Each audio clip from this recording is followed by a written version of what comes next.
Ako po si Officer Edmundo Abisilla. Detail po ako sa Law Enforcement Department, branch po ng SWAT branch. Ang isa sa nakikita ko sa ngayon na mabigat na naging contribution ko, yung naging achievement ko sa sarili ko na nakapag-aral ako. Nag-aral ako ng under ng program ng Expanded Tertiary Education Accreditation Program. Kumbaga nung nakagraduate ako doon, nakapag-take ako ng board, pumasa naman. Then yun nga yung sinishare ko doon sa mga kasama ko. Kumbaga gusto ko halos lahat sila, yung ma-enjoy din nila ko ano yung na-enjoy ko. Na nakagraduate ako within 1 year. After makagraduate, nakatake ako ng board. Kumbaga binibigyan ko sila ng guidance kung paano ako nakuha yung ano na yun.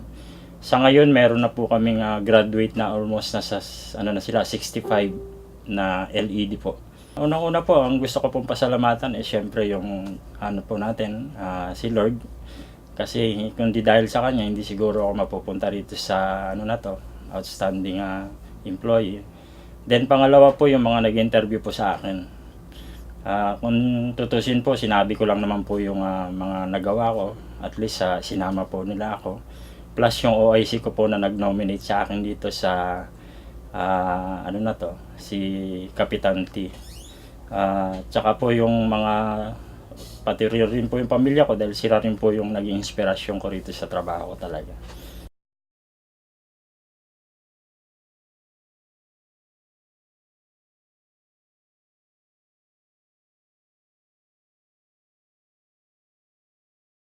Ako po si JR Basa ng SBMA Fire Department sa Subic Division, Station 7. Sa tingin ko naman kasi,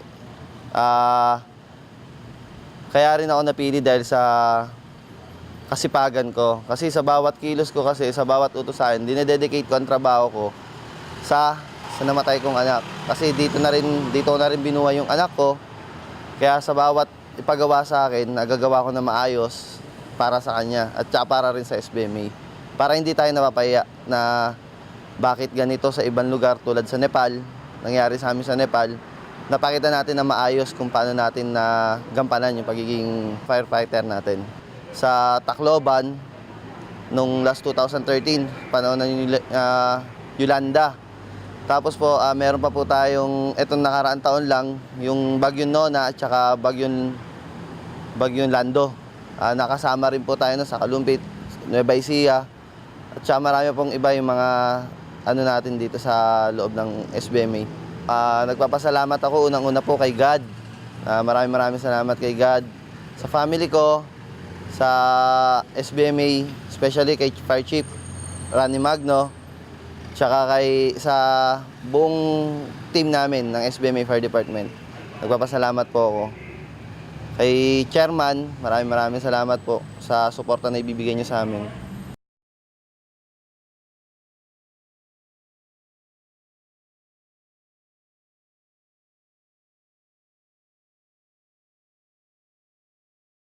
LC Cabral po from LED Women's Desk. Ang trabaho po ng aming departamento ay investigation to that matter. We investigate cases relevant to the revised penal code, but specifically po ang aming women's desk caters to cases involving the rights of women and their children. Noong 2014 po, tayo po ay recipient ng Unsung Women Heroes. This is a nationwide search for all women out in the open, helping the community without receiving any fanfare. Ibig sabihin ay tumutulong po tayo, ako po basically, sa community natin, and of course, SBMA din, ng kumbaga silent yan. Hindi natin pinagmamayabang o pinapagmagaling. Kundi there was this certain group na Soroptimist International who noticed our advocacy. I'd like to say thank you po dun sa nagrekomenda sa akin na isa sa ating mga naging client noon na stakeholder pa po ang nag-nominate sa atin, and siyempre po I am very much overwhelmed, no? But at the same time po, I also would like to sabihin natin share the award that I received mga kapwa ko nominees, kasi alam ko po na sila rin po, no? Yung mga kasama ko po na interview are also capable of getting the award.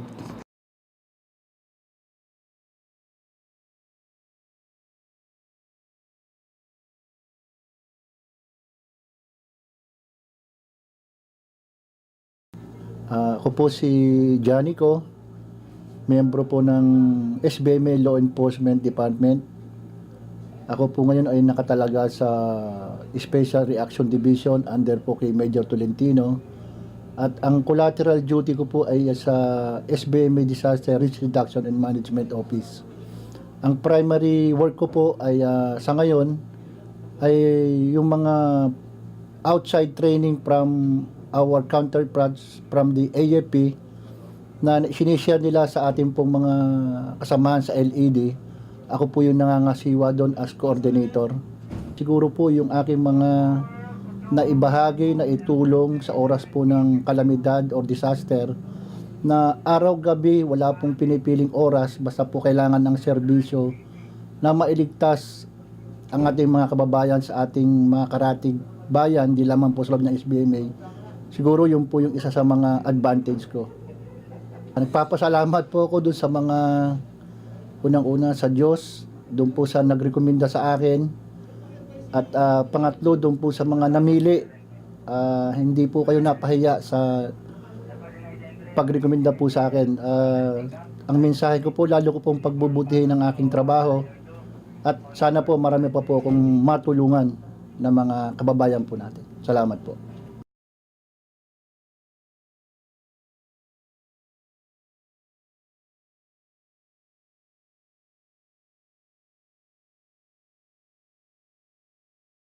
Ako po si Jun Esteban, Fire Captain ng SBMA Department. Ako po ay 28 years in service. Siguro po sir sa aking katapatan, sa aking tungkulin sa trabaho bilang isang public servant. Po ay napadala na sa ibang lugar kagaya ng Singapore, Nepal, tapos isa pa ako sa napili na papunta ng Japan, kaya COVID Japan, kaya medyo disregard lang po yun. Lahat po ng training dito, sama po ako. Siguro po sa kasipagan ko, Jack Approach, marami po akong nalalaman din sa aking bilang isang tungkulin. Opo, nagpapasalamat ako una-una po sa aming fire chief. Isa ako sa napili ng sa top 10. Hindi sa akin po mga supervisor, mga kasamahan. Ano lang na po sa nagsilik sa amin ng company na Chamber of Commerce. Nagpapasalamat po kami sa kanila.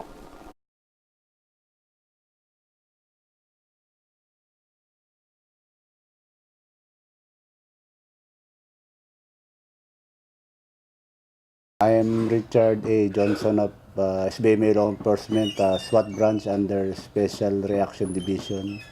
Sa ngayon, ang pinahawakan kong trabaho is admin officer. I take care of the paperwork, documentation, preparing watch bill, work schedule, and manning of personnel. Yung commitment ko sa trabaho, yung hindi tayo namimili ng oras, araw ng pagpasok, lalo na kung may mga kalamidad. On hand lagi tayo nasa opisina kung kailangan ng rescue.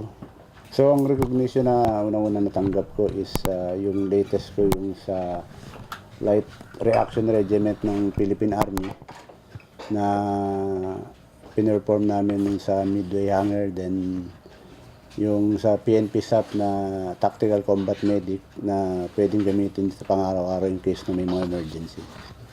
Unang-una, pinasasalamatan ko ang Freeport Chamber of Commerce sa pagbibigay tiwala sa akin na manalo sa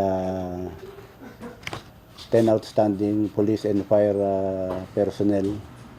Pangalawa, si General Madela na patuloy na sumusuporta sa amin sa pang-araw-araw na gawain dito sa SWAT.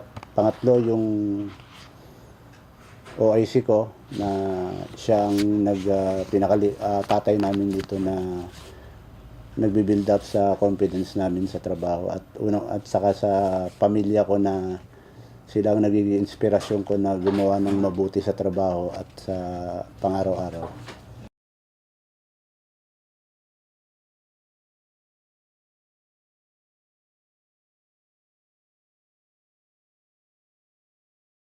I am Lieutenant Benigno Jose Medina. I am the officer in charge of Law Enforcement Academy under the Operations Division headed by Major Angelito Barcelon. We are in charge of internal and external trainings. To be specific, we handle the training of all lead personnel. And with regards to external trainings, we handle the private security agency training, the transport group or association training with regarding to SBME traffic rules and regulations, sir.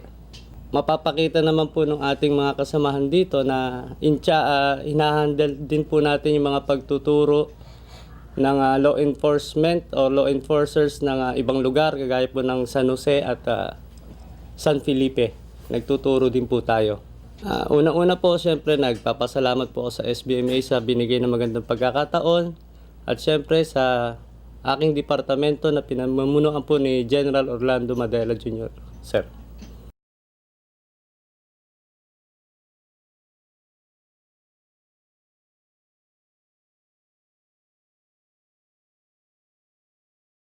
Ako si Romeo Paulmino, Senior, nagtatrabaho sa SBMA Fire Department. Sa palagay ko, kaya isa ako sa napili sa top 10 ng employee of the SBMA sa aking experience at sa aking kakayanan. Pinadala din po ako ng SBMA sa Singapore para mag-training po ng CSSR. This is Collapse Structure Search and Rescue. Rume-respond din po ako, lagi po akong kasama sa flooding operation, collapse structure, at sa marami pang emergency. Isa po ako sa nagtuturo sa aking mga kasamahan at ako'y maligaya. Ang aking kaalaman ay naililipat ko sa aking mga kasamahan at sa ibang mga tao sa buong Pilipinas. Nagpapasalamat po ako unang-una sa Panginoon at sa aming mahal na Fire Chief at sa sumusuporta po sa amin sa SBMA Fire Department. Maraming salamat.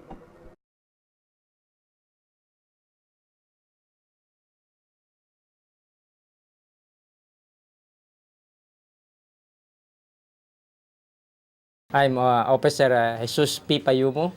I was assigned in the Investigation and Follow-up Section of SBMA Law Enforcement Department. Especially, my work is monitoring and conduct investigation and follow-up cases inside and outside SBMA. Yung mga American personnel na ninanakawan ng mga pera, cellphone, halos karamihan na-solve ko po. Pati yung nakawan dito sa SBMA, especially sa mga copper, hanggang ngayon nag-hihiring kami sa korte. Sa lahat ng Chambers of Commerce, sa tiwala ng aming boss na si General Orlando Madela, na isa ako sa nilapit niyang candidate sa 10 of standing, kay Ma'am Ning at sa aking OIC na si Lieutenant Alfred Jose, sa pagtitiwalang binigay nila sa akin.